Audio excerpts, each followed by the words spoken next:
네, 안녕하세요. 우리 스바스 마가복음 편 이제 본격적으로 진짜 마가복음 편 시작해 보도록 하겠습니다. 박수. 와.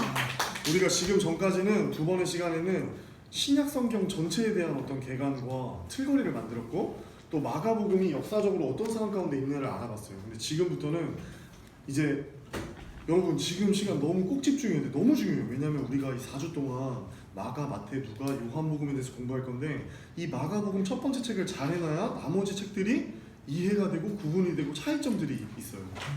여러분 하나님은 왜 한 사람을 통해서만 예수 그리스도의 복음서를 기록하지 않으시고 수많은 사람들을 통해서 복음서를 기록하게 하셨을까? 여기에서 너무 중요한 의미가 있다고 생각해요. 저는 하나님은 우리를 하나님의 형상대로 창조하셨는데 사람마다 외모도 다르고 사람마다 달란트도 다르고 재능과 은사가 다 다르단 말이에요. 근데 하나님의 사역 방식을 보면 구약도 그렇고 신약도 그렇고 신약 이후에 마가데도 그렇고 사람을 통해서 하나님은 자신의 그 뜻을 나타내시는 거예요. 하나님의 역사를 이뤄가시는 거예요. 근데 하나님은 그 사람의 개성과 재능과 달란트를 무시하시고 기계적으로 쓰시는 것이 아니라 그 사람의 재능과 달란트와 그 사람의 경험을 가지고 사용하신다는 거예요.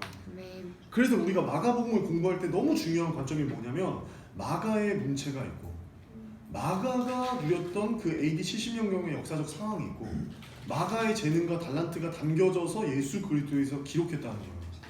무슨 말인지 알겠죠? 이제 다 보면 이제 배우게 될 완전히 다른 거예요. 왜냐면 누가는 의사거든, 똑똑해. 그래서 그 다른 어떤 복음서보다도 분량도 많을 뿐더러 굉장히 과학적이고 역사적으로 이것을 기록했어요. 누가복음. 마가복음은 자 시작해 볼게요. 자 여러분 마가복음은 따라해볼까? 마가 복음서의 창시자. 복음서의 창시자. 이 복음서 양식을 창시한 사람이 바로 이 마가입니다. 이 마가복음이 가장 첫 번째 AD 70년 경에 쓰인 이 복음서인데요. 이 첫 번째 마가는 자 따라볼게요. 행적 중심. 행적 중심으로 이 기사가 쓰여 있어요. 마가복음은 1장부터 16장까지 기록된 책인데 사복음서 중에서 결론부터 말하면 가장 이 분량이 적어요. 그 말은 뭐냐면 가장 간결하고 행적 중심으로 요약되어 있다는 거예요. 요약. 예를 들면 마태복음은 가르침이 훨씬 많아요. 분량이. 설교라든지 그 천국 시민의 윤리라든지. 근데 이 마가복음은 이 마가복음을 틀거리로 이런 이미지를 보면 이해가 잘 될 것 같아요. 이 마가복음의 내용을 이제 마태가 가져가면 마태복음이 되는데 이 80% 플러스 알파가 돼서 이제 이 마태복음이 되는 거야. 그리고 여기 이 누가복음을 또 마가복음에 이걸 MK 자료, 마가 자료라고 해요. 이 마가 자료를 가지고 누가가 쓴 특수 자료랑 플러스 또 이제 Q 자료라는 게 있어. 요거 합쳐서 이제 이게 누가복음이에요. 자 무슨 말이냐면 이 지도를 딱 한번 보면 이해가 좋아요. 자 여기가 바로 이제 지중해입니다. 그리고 여기가 팔레스타인 지역이랑 레반트 지역. 이 하프 모양으로 된 구약에서는 긴네렛 호수, 신약에서는 이 갈릴리 바다. 그리고 여기 요단강이 이렇게 흐르고 여기 이렇게 사해 바다가 있어요. 자, 이 예수님의 사역의 범위를 지도로 보잖아요, 여러분. 너무 재밌는 게 이 갈릴리 바다를 중심으로 한 이 지역을 갈릴리 지역이라고 하고 이 사해 바다 옆쪽에 오면 여기 바로 예루살렘이 있어요. 성전이 있던 곳이죠. 예수님의 사역은 이 갈릴리 사역과 예루살렘 사역으로 이 좌표가 굉장히 집중돼서 찍혀요. 예수님께서 갈릴리에서 나사렛에서 베들레헴에서 탄생하시고 나사렛에서 유년기를 보내시고 가버나움이라는 곳에서 공생애를 시작합니다. 이 갈릴리에서의 사역 이후에 예루살렘으로 상경해서 십자가에 달려 돌아가시고 승천하시면 이제 예수님 복음서가 끝나는 거야. 그럼 봐봐. 갈릴리에도 예수님에 대한 자료들이 글이 너무 많았어. 이거를 뭐라 그러냐면 이 마가 자료라고 그래. 그리고 이 예루살렘을 중심으로 한 예수 그리스도에 대한 자료가 너무 많았어. 그것을 Q 자료라고 해.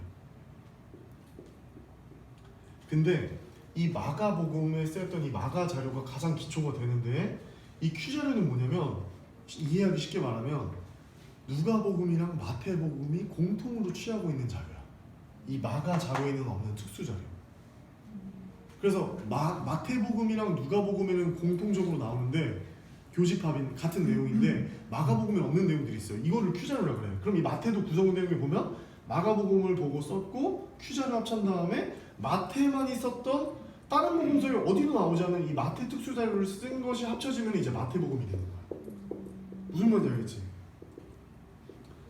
그리고 이 누가복음은 이제 마가복음 플러스 누가 특수 자료, 그 다음에 큐 자료가 합쳐지면 이제 누가복음이 되는 거고. 그리고 너무나 중요한 거 말합니다 지금. 자, 이 마가복음과 누가복음과 이 마태복음을 이 마가복음이라는 같은 자료를 이용해서 공관복음이라 그래요. 이걸 한 번쯤은 들어보면 나중에 들으면 더 쉬울 거예요. 이거 듣고 넘겨도 되고 너무 중요한 거예요. 근데 이 공관복음 그리고 이 세 권의 책인 다른 이제 요한복음. 사도 요한이 AD 90년경에 에베소에서 썼던 이 요한복음은 90%가 다릅니다. 이 공관복음과 너무너무 중요한 다 특수 자료들이 담겨 있어요. 그래서 이 요한복음에는 책이 두 개로 나뉘어요. 딱 이 구조가 이거야. 에필로그 있고 들어갈 때 프롤로그 있고 마지막에 1장에 그다음에 처음에 그다음에 마지막에 21장은 그 에필로그야. 그리고 두 가지 책으로 나뉘는데 하나 책은 그 표적의 책, 하나의 책은 영광의 책이야. 그러면서 여기 이 표적의 책에 7가지 이적들이 나오는데 그 중에 4개는 또 요한복음에만 나오는 특수 자료야. 그리고 요한복음 되게 특이하게 절기가 많이 나오고 예수님께서 분명히 이 사복음서에서는 6월절 절기 때 이 상경, 이것을 상경기라고 해요, 여러분. 갈릴리에서 예루살렘을 이렇게 상경하는 거야. 우리가 위에서 보면 지금 내려가는 거지. 근데 왜 상경이라고 할까? 예루살렘이 지리적으로 이렇게 더 위에 있는 거야. 그래서 이 아래에서 위로 올라가는 거야. 무슨 말인지 알겠죠? 그럼 이 갈릴리에서 예루살렘으로 상경하는데 이 상경기가 한 번 나와. 마가, 누가, 이 요한복음에는 마가, 마태, 누가복음에는 딱 한 번 나오는데 요한복음에는 3번 이상 나오고 2장 13절에도 보면 근데 이미 예수님이 공생의 사역을 시작하기 전에도 막 이적을 펼치신 얘기가 나오는데 그게 대표적으로 가나의 혼인 잔치예요. 공생의 마가복음 우리 오늘 배울 건데 1장 14절에 딱 시작하기 전에 막 예수님 그래서 아직 내 때가 이르지 않았다고 예수님께서 말씀하시잖아요. 어머니한테 아직 공생애가 시작하지 않았는데 그리고 우리가 잘 아는 그 니고데모 이야기 그것도 예루살렘에서 저녁이 되었을 때 이 율법교사 이 니고데모가 다 오는 거예요. 나중에 쪽팔리니까 이제 은밀하게 밤에 가가지고 예수님한테 물어보는 거예요. 근데 아직도 왜 너가 영적으로 눈을 뜨지 못했냐고 책망하시죠. 거듭남에 대해서 말씀하시고 사마리아 여인 얘기도 알지. 이제 예수님이 다시 이렇게 올라가는 거야. 그럼 여기가 사마리아 지역인데 이렇게 올라가면서 이제 요한복음 4장에서 사마리아 여인을 만난 거야. 여기서 있었던 일인 거야. 그럼 이렇게 왔다 갔다를 3번을 해요. 요한복음에서는. 그래서 우리가 예수님의 공생의 사역을 3번이라고 3회라고 3년 이상이라고 최소 알 수가 있는 거야. 무슨 말인지 알겠죠? 자, 그러면 이 복음서마다 우리가 구조를 분석할 때 다른 관점 프레임으로 봐야 되는 거야. 예를 들면 이 요한복음은 자 결론부터 말할게요. 우리 오늘 공부하는 마가복음은 철저하게 지리적인 그 구조로 이 마가복음의 구조가 쫙 나뉘어요. 이거 배우고 딱 끝내고 가면 돼. 집에 가서 말씀 묵상하고. 근데 이 요한복음은 지리적인 구조로 나눌 수가 없어. 왜냐면 3번 왔다 갔다 하고 막. 그걸 너무 나누니까 이 요한복음은 이 딱 책으로 이 표적의 책 주제 중심이 딱 나누는 거야. 마태복음도 그렇고 누가복음도 완전히 다 다르고. 자, 그럼 이제 마가복음의 사복음서에 대한 전체 개관을 지금 한 거예요. 그리고 이제 그럼 마가복음은 여기 다시 이어서 말하면 자, 이 행적 중심 간결하고 행적 중심이고 요약되어 있다 내용이. 이거 뭐라고 생각하면 딱 좋냐면 기자가 리포트 취재하는 거 있잖아. 어떤 그 뉴스 취재하러 다니는 것 같은 거야. 그래서 어떤 행동도 같은 이적을 묘사해도 가장 짧은 분량으로 마가복음은 다 그걸 묘사해. 그리고 누가 어디에 갔다, 시대가 몇 시쯤이다 이런 얘기들이 많이 나와. 그래서 내용이 가장 간결해서 작은 거야. 행동 중심이고. 자, 그리고 이제 마감에서 보여줄 게 이제 구조죠. 자, 구조를 한번 살펴볼게요. 자, 이거 너무 중요합니다. 자, 여기가 지중해고 갈릴리 바다, 요단강이 흐르고 사해 바다가 흐르는. 자, 여기가 이제 예루살렘입니다. 자, 여러분 여기가 어떤 지역이죠? 고마워요. 갈릴리. 그리고 여기가 바로 이제 가버나움이라는 도시예요. 영화도 나왔죠, 가버나움. 그리고 여기가 이제 나사렛이 있고 여기가 바로 이제 오병이어 이적을 보여줬던 곳이에요. 자, 그러면 마가복음 구조는 철저하게 지리적 구조로 3부로 나뉘고 그 3부가 또 3부로 나뉘어요. 그래서 3막 3부 구조로 나뉘는 게 이 마가복음이다. 자, 발표해보겠습니다. 갈릴리에서의 사역. 이 바로 1장부터 8장 26절까지. 이게 바로 1부입니다. 1부. 자, 그리고 이 갈릴리에서 예루살렘으로 상경하시는 이야기, 상경기. 이게 이제 8장 27절부터 10장까지예요. 2장 조금 더 넘는 분량. 이게 바로 2부예요. 2부. 자, 그리고 예루살렘 11장부터 16장까지가 예루살렘에서 있었던 이야기. 총 3부로 구성됩니다.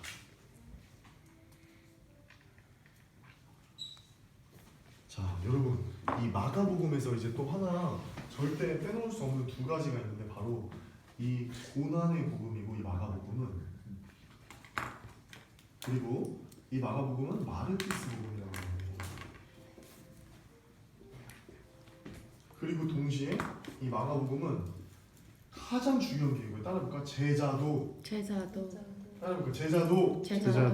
예수님께서 3년 동안 공생의 사역을 하시면서 제자 사역을 하셨는데, 이 제자도가 가장, 이 제자도의 프레임으로 이제 구조가 완전히 딱딱 나뉘어요. 자, 한번 살펴보겠습니다. 이 1부 갈릴리 사역에서도 또 세 가지 덩어리로 나뉘어요. 1부의 1막과 2막과 3막으로 나뉘는 거예요. 이 안에서도. 근데 첫 번째 이 1막은 뭐냐면 예수님께서 4명의 제자들을 부르십니다. 그리고 이 2막에서는 예수님께서 12명의 제자들을 세우세요. 그리고 3막에서는 이 12명의 제자들을 파송하시는 이야기가 나오는 거예요. 자, 여러분, 뭐냐면 이 1부의 내용은 예수님께서 이 제자들을 콜링하시는 장면이 나오는 게 바로 1부 갈릴리 사역의 내용이에요. 4명의 제자들을 1막에서 처음에 부르시고 12명의 제자를 세우시고 12명의 제자를 파송하시면서 1부가 마무리됩니다. 그리고 예수님께서 이제 상경을 하시기 시작하는데, 이 상경하는 이야기에서는 너무너무 중요한 게 여기의 주제가 이제 바로 또 이제 제자도를 알려주세요. 자, 여러분, 이 상경기는 예수님께서 갈릴리에서 예루살렘으로 이동하시는 길에 앞으로 제자들이 예수님의 제자로서 따라가야 될 길, 그 제자도에 대해서 말씀하시는 거예요. 이 제자도의 도가 이 길도자예요. 그러니까 너무 의미가 있는 거야. 갈릴리에서 예루살렘으로 상경하는 이 길 위에서 예수님의 제자로서 따라가야 될 그 길에서 말씀하신 게 바로 이 상경기 2부의 내용이다. 그럼 2부의 첫 번째 내용은 뭐냐면 이 2부의 핵심 내용은, 상경기의 핵심 구조는 뭐냐면 순환 예고로 다 이루어져요. 여러분, 그 예수님이랑 제자 생활하다가, 예수님이 제자들을 데리고 다니시다가 자꾸 제자들 마음 가운데 낙심이 되는 말을 해. 인자가 3일 동안 고난을 받고 죽은 후에 다시 살아날 것이다. 그러니까 베드로가 항변해. 그런 일이 일어날 수 없습니다. 예수님 무슨 말일까? 그러니까 그 전에 예수님께서 바요나 시몬아 네가 참으로 복되도다 신앙 고백에서 축복해 주셨는데 그 말 하자마자 사탄아 물러가라 막 이렇게 하신단 말이야. 이런 담임 목사님 너무 힘들겠죠. 갑자기 칭찬해주다가 갑자기 막 사탄아 물러가라 이러면은 이거 지워야겠다 이거는. 여러분, 그러면 자, 첫 번째 1부는 1차 순환 예고로 시작해요. 1차 순환 예고. 그리고 그 뒤에 내용이 나오고, 이 2부는 또 2부 2막은 2차 순환 예고가 나와요. 그리고 세 번의 순환 예고가 나오는데 또 2부의 세 번째는 3차 순환 예고가 나옵니다. 그리고 10장 52절에서 얘기가 딱 끝나고 나서 예루살렘에 도착하는 거 11장부터 입성에 대한 얘기가 나오고, 이제부터는 예수님이 고난 당하시고 죽으시고 부활하시는 이야기가 나옵니다. 자, 이제 이게 마가복음의 구조를 딱 잡은 거예요. 여러분, 이게 사실은 더 외우기 쉽게 하려면 이거 누구든지 그냥 노트 피고 다 알려줄 수 있게 가르치려면 어떻게 하면 되냐면 이거 굉장히 사실 자세하게 들어간 거고 이렇게 따지면 엄청 쉬워. 이거 그냥 자기가 노트에 적어놓고도 친구들한테 알려줄 수 있어요. 마가복음 16장이라 했죠 여러분. 자 1장부터 상경기를 원래 저는 이거 10장 하나라고 딱 배웠어요. 이게 갈릴리에 사역하시고 상경하시고 예루살렘에서 십자가에서 죽으시고 부활하시고 예수님의 이야기가 다 끝나죠. 자 1장부터 이 상경기는 10장이란 말이야 대표적으로. 그럼 1장부터 이 10장을 기준으로 1장부터 9장까지는 이 제자도에 관한 이야기를 제자들을 세우시고 부르시고 그리고 상경기에서는 이 제자들을 부르셨다면 제자들이 이제 콜링하셨다면 이 상경기에서는 제자도에 대해서 진짜 알려주시는 거야. 이 길에서 이 예루살렘으로 가는 길 위에서 앞으로 너희가 가야 할 길. 그리고 이 예루살렘 3부에서는 이제 순환을 당하시고 죽음을 당하시고 부활하시는 얘기로 이제 끝납니다. 이게 바로 그러면 11장부터 16장까지 내용이죠. 엄청 쉽죠. 이 10장을 기준으로 해서 1장부터 9장, 11장부터 16장인 거야. 그럼 이거는 또 1차 갈릴리 사역, 2차 갈릴리 사역, 3차 갈릴리 사역으로 나뉘거든. 1차 갈릴리 사역에서는 4명의 제자들을 부르시고 2차 갈릴리 사역에서는 12명의 제자들을 부르시고 3차 갈릴리 사역에서는 12명의 제자들을 파송하시는 얘기로 끝이 난다. 알겠죠? 이거 한번 잠깐 멈추고 한번 옆 사람끼리 한번 둘씩 짝지어서 해볼게요.